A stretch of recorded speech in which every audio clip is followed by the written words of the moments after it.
Have you ever witnessed justice turn the tables on those who thought they were untouchable? Cops mock black woman on trial, unaware she's the head of Homeland Security. A tense hush fell over the courtroom as the defendant, a poised black woman in a crisp navy blue suit, stepped forward. Two smirking police officers sat at the prosecution's table, exchanging knowing glances. They were so certain of their victory, certain they would humiliate her for daring to challenge their authority. Little did they know, she was no ordinary defendant.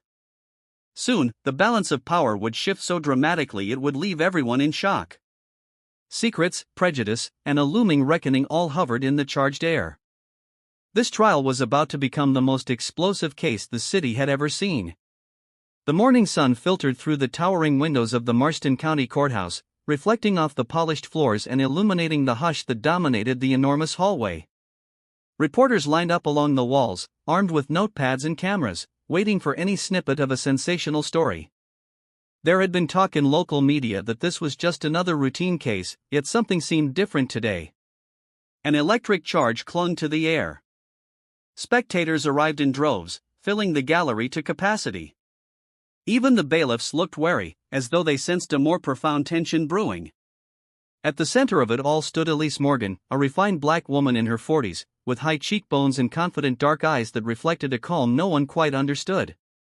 Clad in a tailored navy blue suit, she carried an aura of self-assurance many found puzzling.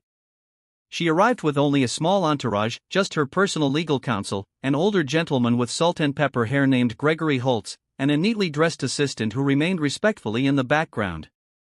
No limousines, no media circus. Elise walked as though she knew exactly where she was going and exactly what to expect. Seated at the prosecution's table were officers Mark Ridley and Dave Thompson of the fictional Westbridge Police Department. Ridley, a broad-shouldered man in his early 50s, wore a smug grin that distorted the official dignity of his uniform. Thompson was younger, with an intensity in his eyes that bordered on insolent. The pair exchanged smirks while whispering to one another. Their confidence was unmistakable. They had a reputation among certain circles, especially in low-income and minority neighborhoods, for being heavy-handed and often downright hostile. "I've got a feeling this will be quick and easy," Thompson said under his breath. "Can't wait to see her try to talk her way out of this." Ridley just chuckled, crossing his arms. "It's always quick and easy when they try to act tough. Let her squirm. Can you imagine the shock when the truth comes out?" Judge Pamela Whitfield presided in a black robe that carried the weight of the law, her thin-framed glasses perched low on her nose. She glanced through several folders stacked neatly on her mahogany desk. Court employees scurried around, adjusting microphones and seating. The seriousness on the judge's face suggested she hoped for an orderly proceeding, though she might have suspected the energy in the room was anything but ordinary. The charge against Elise, from what the media understood, involved obstruction of a police investigation. According to the official story, Elise had interfered with an ongoing operation run by Ridley and Thompson a few weeks prior, leading to a confrontation that landed her with handcuffs on her wrists. However, hardly any details about the alleged incident had been made public, and from the resolution in Elise's eyes, it was clear there was far more to the story. To casual onlookers, Elise appeared unflappable, but if anyone looked closely, they'd notice the faint tension in her jaw, an indication that she took these proceedings very seriously.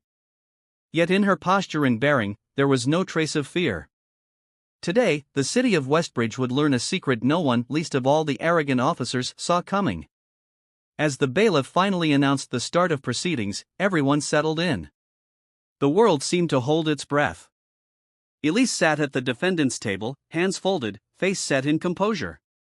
The two officers stared at her from across the room, oblivious to the unraveling shock that awaited them. And so began the trial that would leave an indelible mark on all present and unravel deep-rooted prejudices hidden behind badges in the law. The trial commenced with a formal air, hushed voices, and the occasional shuffle of feet punctuating the silence. A wave of anticipation gripped the room. Judge Whitfield welcomed the jury, a motley group of men and women who seemed, at least on the surface, impartial. Some looked bored, still blinking away morning fatigue, others seemed intrigued, sensing that this wasn't a routine day in court. The prosecution's team, led by Assistant District Attorney Colleen Marshall, rose to deliver a crisp statement. She portrayed Elise Morgan as a brazen individual who had purposefully and maliciously interfered with a legitimate police operation in progress. Marshall's tone was professional, but there was a subtle condescension laced through her words, as though speaking about Elise as if she were a nuisance or a reckless vigilante. Ridley and Thompson nodded in agreement at each rhetorical beat, their smugness unwavering. Elise remained calm, occasionally glancing at the jury. She saw a few receptive faces but also recognized the subtle biases that might be lurking beneath. She had been in enough high-stakes environments in her life to know how to read a crowd, the quietly pursed lips, the slight stiffening of postures whenever her identity was mentioned. These were silent signals hinting that prejudice was closer to the surface than many would care to admit. Gregory Holtz, Elise's defense attorney, stood up next. He was a legend in the legal circles of Westbridge, renowned for his unflinching pursuit of justice. Now graying, with lines etching his face, he nonetheless exuded a fatherly warmth in his carefully modulated voice. He promised the jury a clearer picture of what truly transpired. He also teased that there were unique circumstances surrounding his client that should compel everyone to question the story spun by these officers for the past few weeks.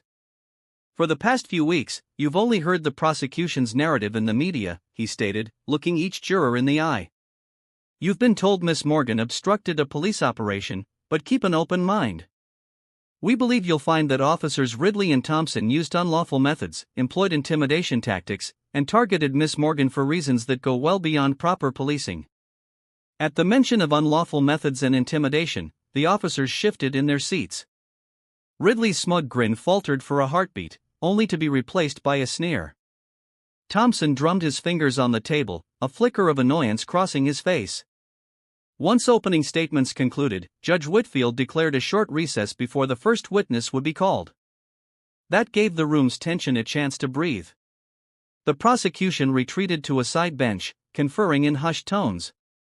Ridley couldn't resist throwing a derisive glance at Elise, mouthing something that might have been an insult.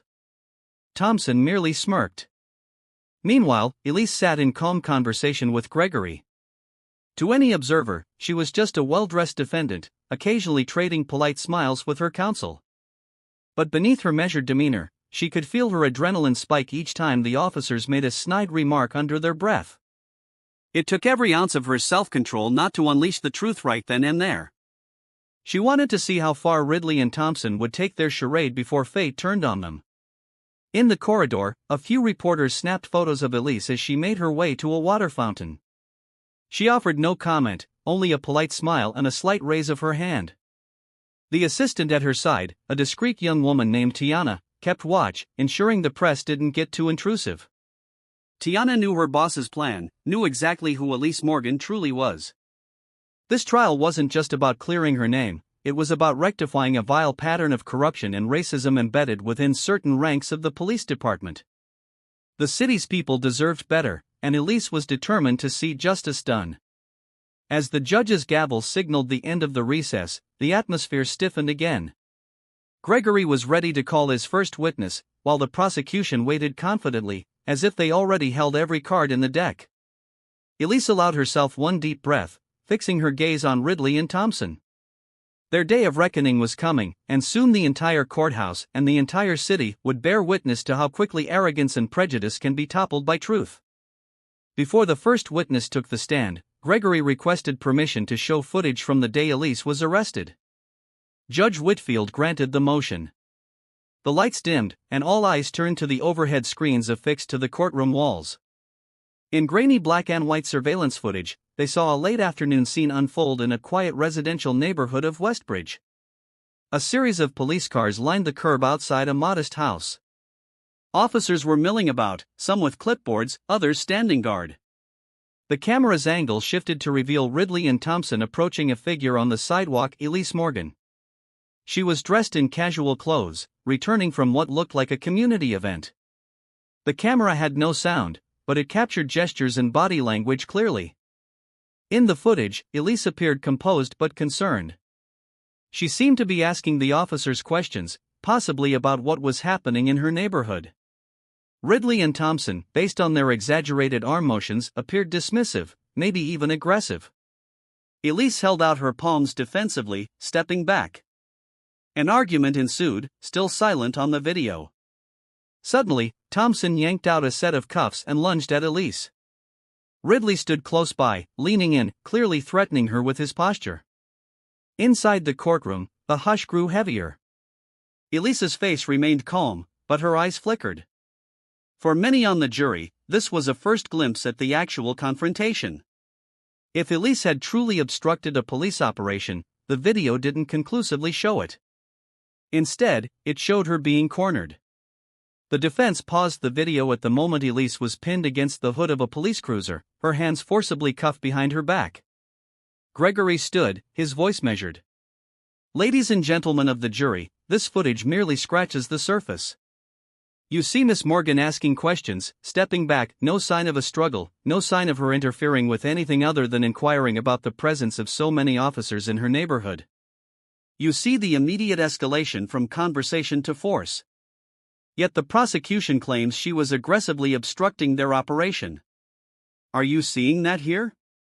ADA Marshall cleared her throat, preparing to counter, but before she could speak, the lights came back on, and Gregory continued. "We plan to call eyewitnesses who will testify to what Miss Morgan actually said, words of concern for a neighbor whose house the officers targeted under questionable circumstances." After a brief sidebar, the judge allowed the defense to proceed with their witness, a local resident named Carmen Williams. Carmen, a retired school teacher and longtime neighborhood watch volunteer, had been walking her dog that day. She described in vivid detail how Elise approached the officers politely. Carmen explained Elise recognized the woman living in the targeted home, an elderly lady who recently complained of police harassment. Carmen saw no aggression from Elise, only confusion. "They just grabbed her," Carmen testified, her voice trembling slightly. "They called her all sorts of names under their breath. I can't repeat them in this court, but it was shocking. She did nothing but ask questions. Next thing I knew, she was on the hood of that cruiser." In that instant, Ridley shifted uncomfortably. Thompson's jaw tightened, their expressions screaming a desire to discredit this witness.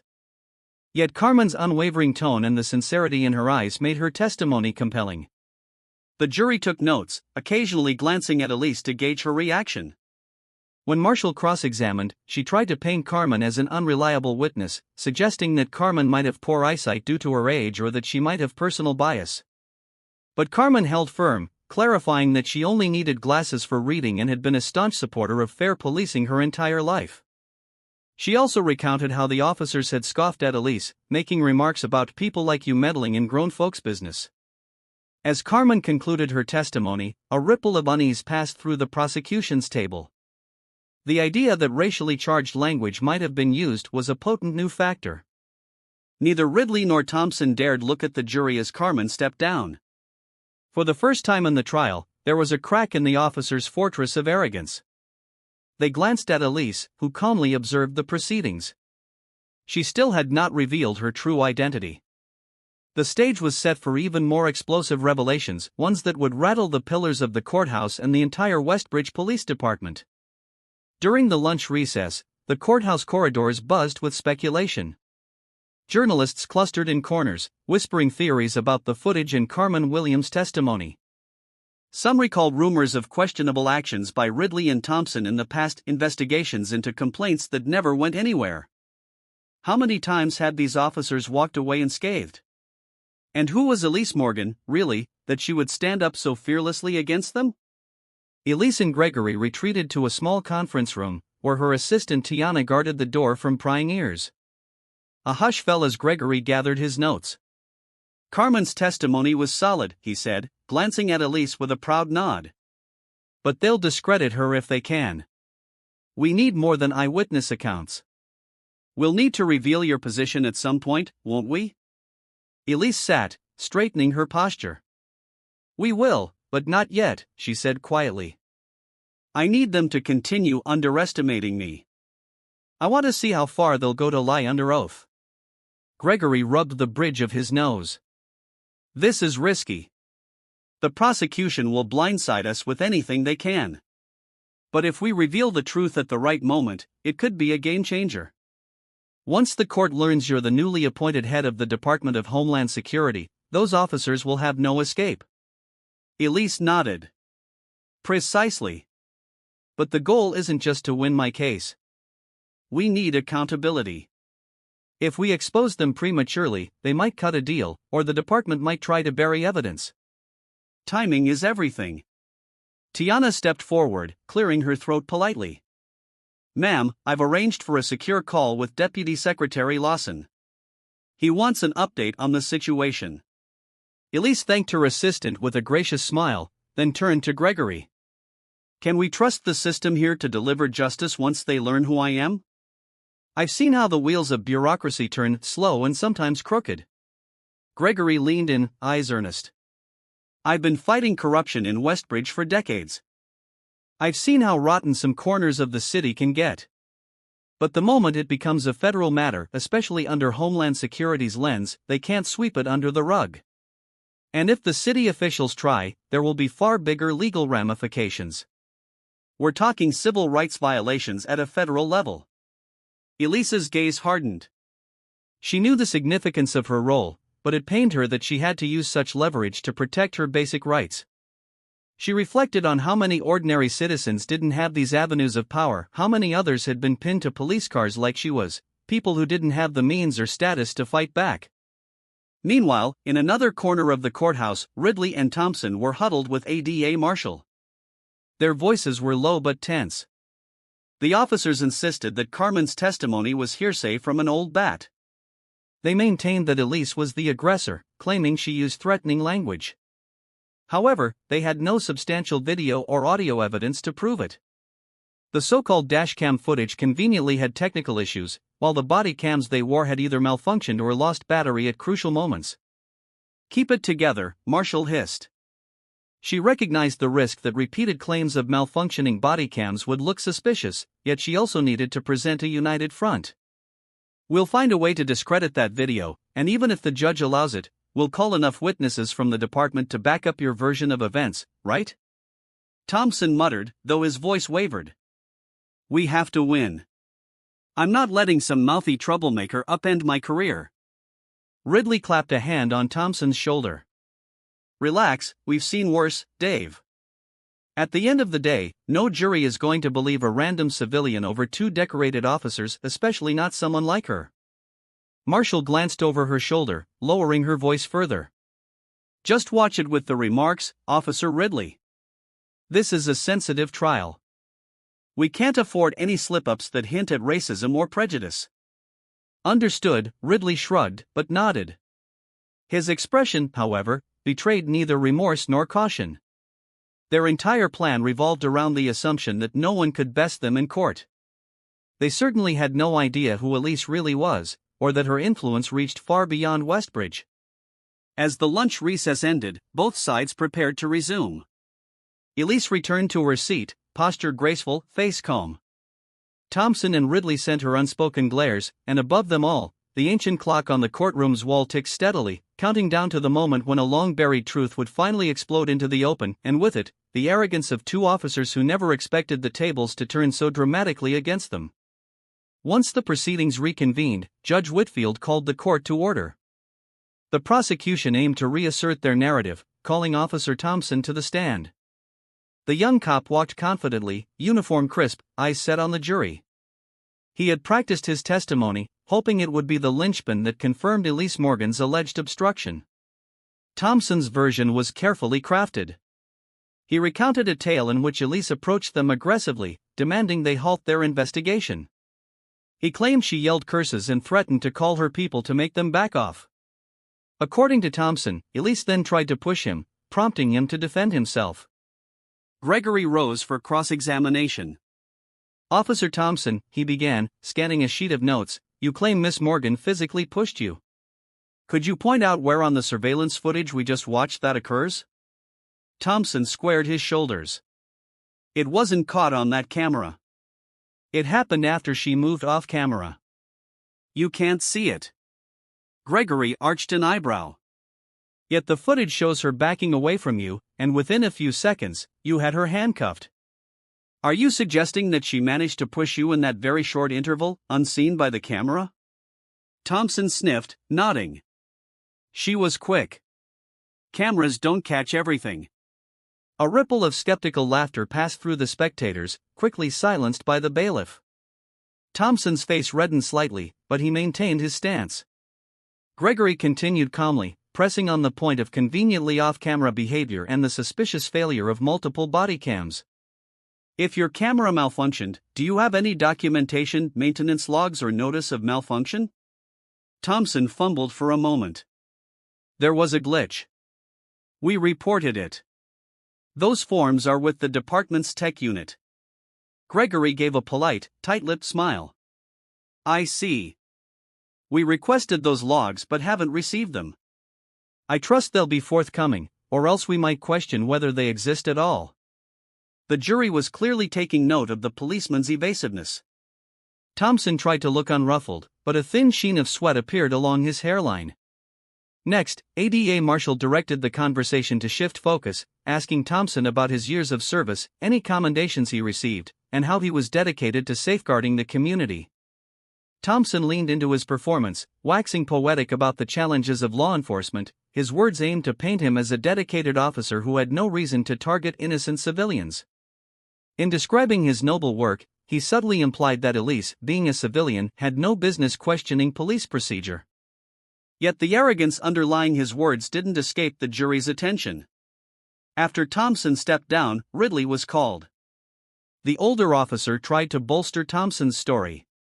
His testimony mirrored that of his partner, but he added an extra layer of supposed threats Elise had made, claiming she'd said something about bringing federal wrath down on them. Gregory and Elise exchanged a knowing glance.